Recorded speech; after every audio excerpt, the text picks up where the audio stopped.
ti, fortaleza minha, eu espero em ti, firme nas promessas, tudo vai passar, mas a tua palavra permanecerá.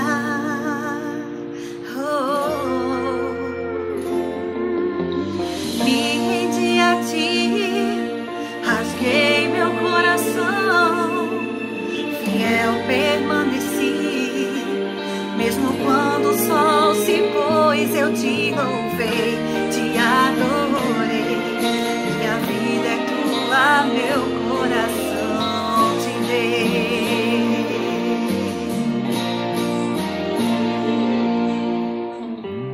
Os ventos podem até soprar contra mim, mas eu não deixo de crer.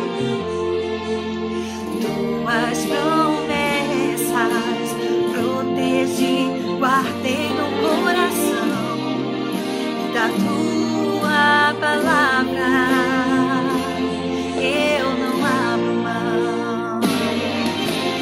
Sinto florescer ao cheiro das águas, minha esperança. És meu redentor, porque vives, minha fé não morrerá.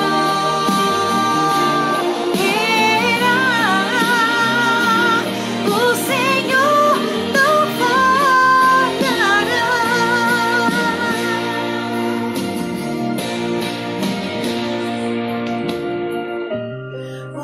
Os ventos podem até soprar contra mim, mas eu não deixo de crer.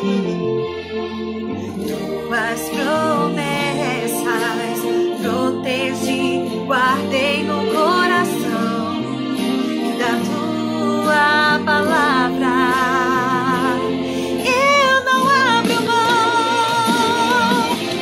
Sinto florescer ao cheiro das águas, minha esperança. És meu redentor, porque vives, minha fé não morrerá.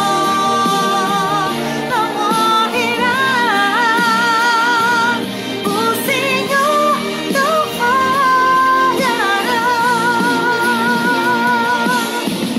Estou mais perto de ti, estou mais perto, meu prazer é te ver, és o meu redentor.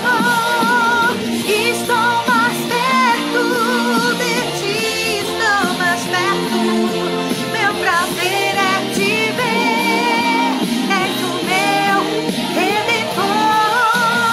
Sinto florescer ao cheiro das águas, minha esperança. És meu redentor, porque vives, minha fé não morrerá. O Senhor não falhará.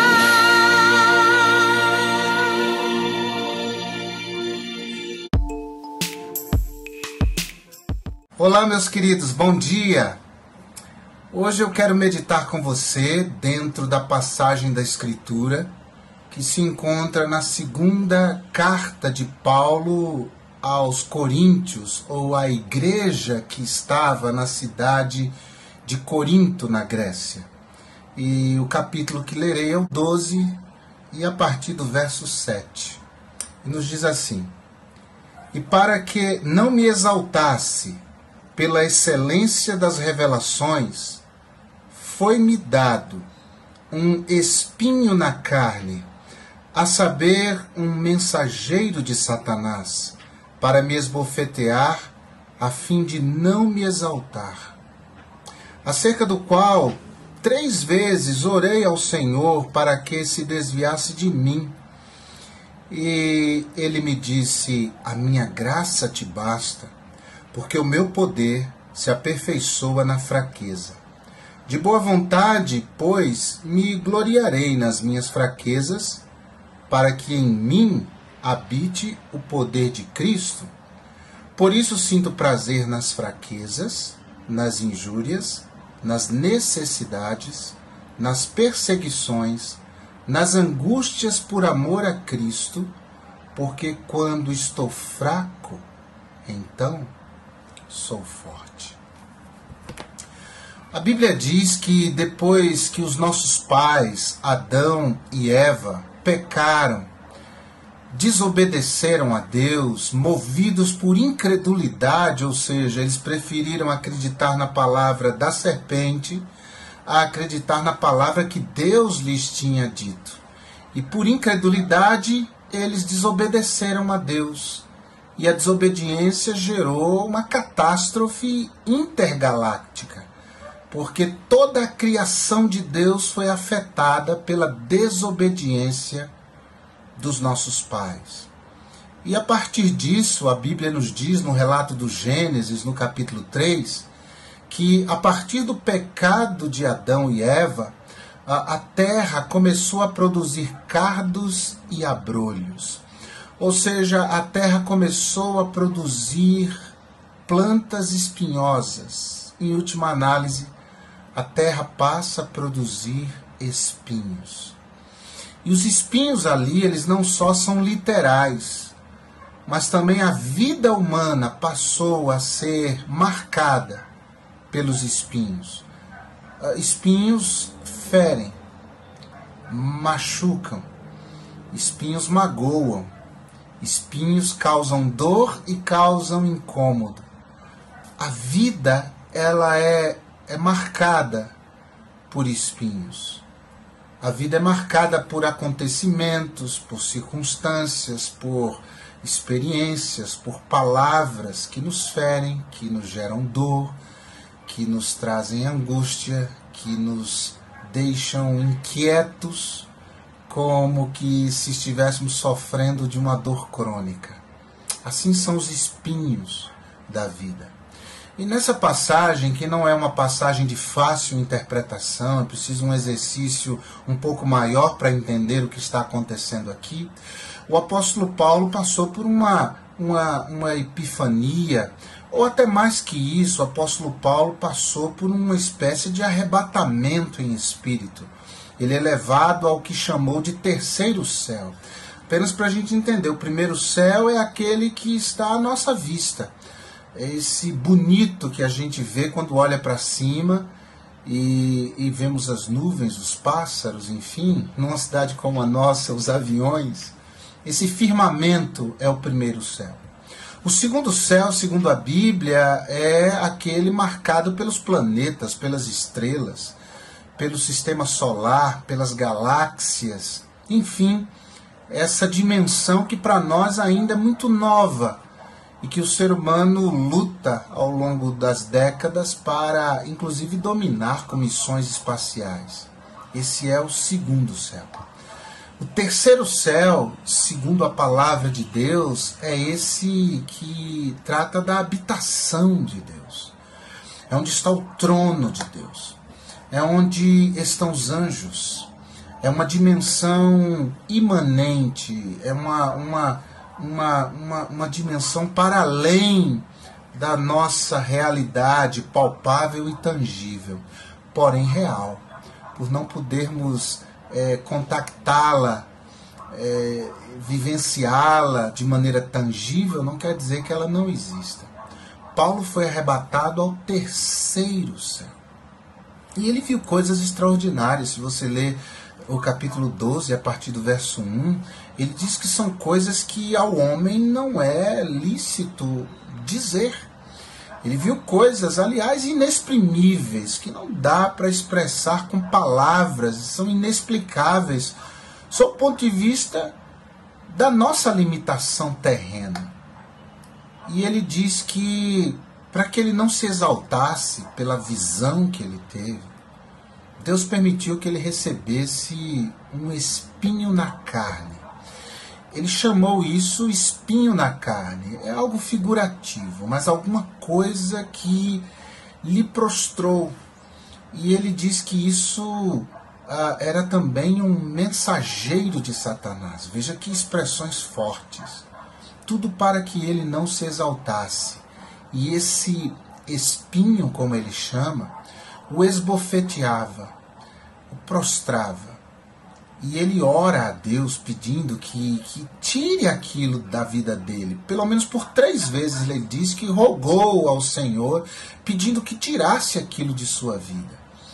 Mas a resposta que vem do céu é: Paulo, eu não vou tirar esse espinho.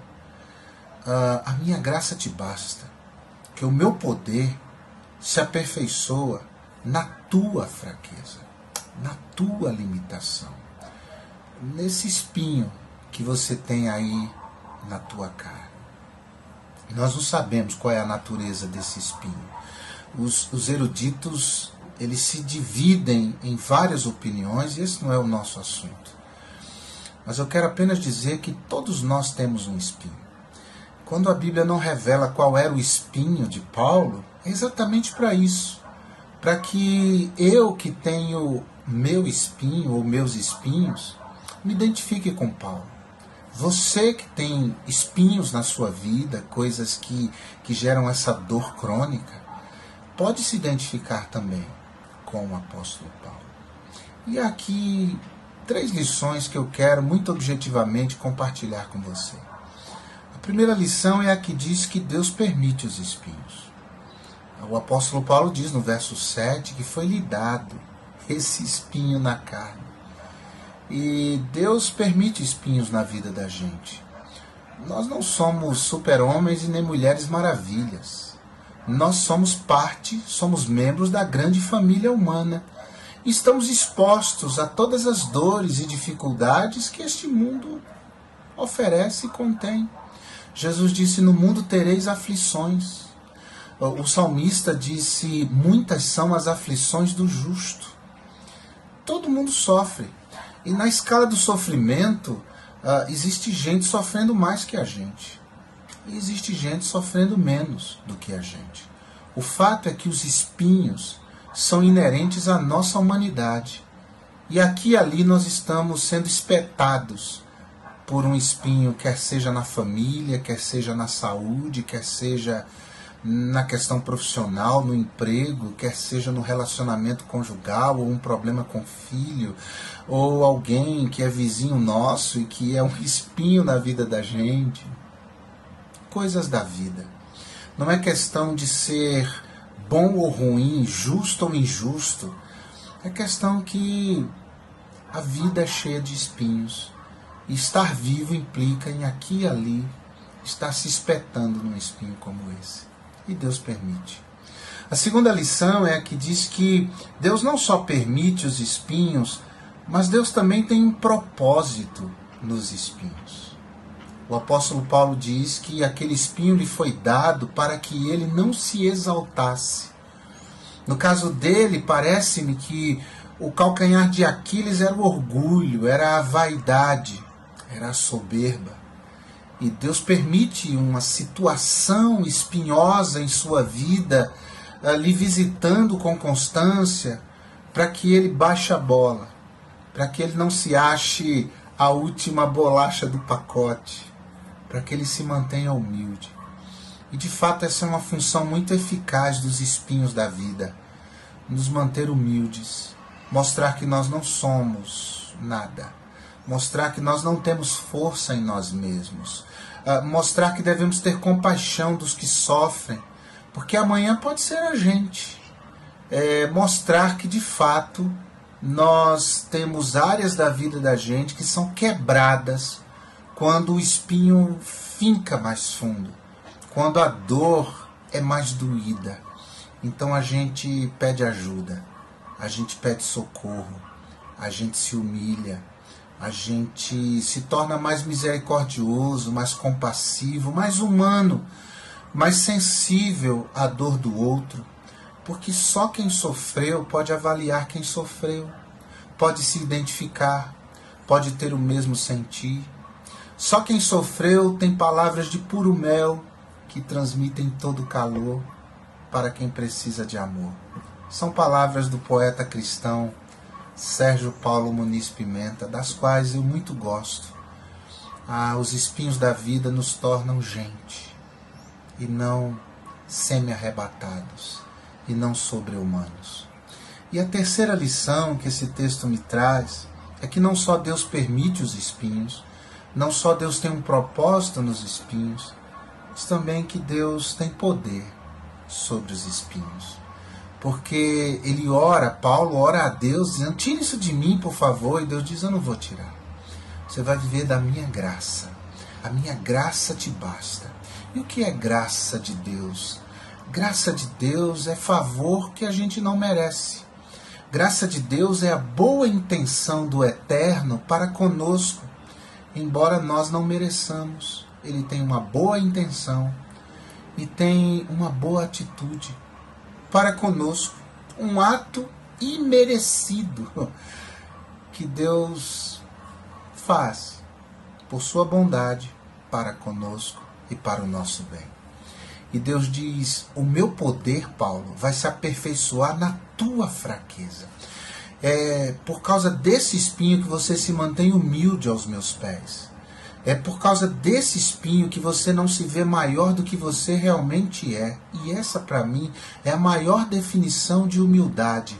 É sabermos a nossa estatura, o nosso tamanho. É até ali só que a gente chega e é até ali só que nós somos. É saber exatamente o nosso tamanho.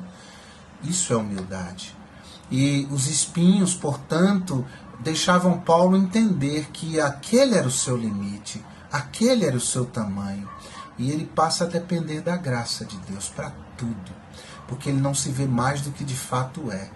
E Deus diz, nisso eu vou te usar, nisso meu poder vai fluir através da tua vida, nisso você vai se tornar um instrumento de bênção, de bem, de solidariedade, de fraternidade, de amor, vai se tornar um instrumento da minha graça, para que essa graça vaze de você e alcance e atinja beneficamente a outros. E aí quando Paulo entende isso, ele diz no versículo 10, por isso eu sinto prazer nas minhas fraquezas, porque quando eu sou fraco, é aí que eu sou forte. E de fato é assim, gente. A gente só é forte quando a gente é fraco na presença de Deus. Oração é para os fracos, não é para os fortes. Clamar a Deus é para os fracos, não é para os fortes. Mas saiba de uma coisa, é de gente fraca que Deus gosta. Gente consciente, da fraqueza que Deus gosta. Porque é a esses que Deus enche do seu poder, das suas forças. Não é à toa que o próprio Paulo vai dizer, escrevendo em uma outra carta aos Filipenses agora, no capítulo 4, no versículo 13, posso todas as coisas naquele que me fortalece. Uma outra versão diz, posso todas as coisas em Cristo que me fortalece. Li um livro de Oswald Sanders chamado Paulo o Líder. E um dos capítulos me abençoou muito. Ele fala da teologia da fraqueza. E ele fala um pouco desse assunto que eu tratei com você agora. E é isso mesmo. Coisa boa é confessar a nossa fraqueza. Confessar os nossos limites. Confessar que não somos super-homens nem mulheres maravilhas a Deus. Porque é de gente assim que Deus gosta. E é gente assim que Ele exalta. Ele exalta os humildes. Ele fortalece os fracos, Ele levanta os abatidos. E que corramos a confessar as nossas fraquezas e limitações ao Senhor. Porque quando somos fracos, é aí que Ele nos faz forte. Bom dia, Deus te abençoe da cabeça aos pés.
pais e irmãos.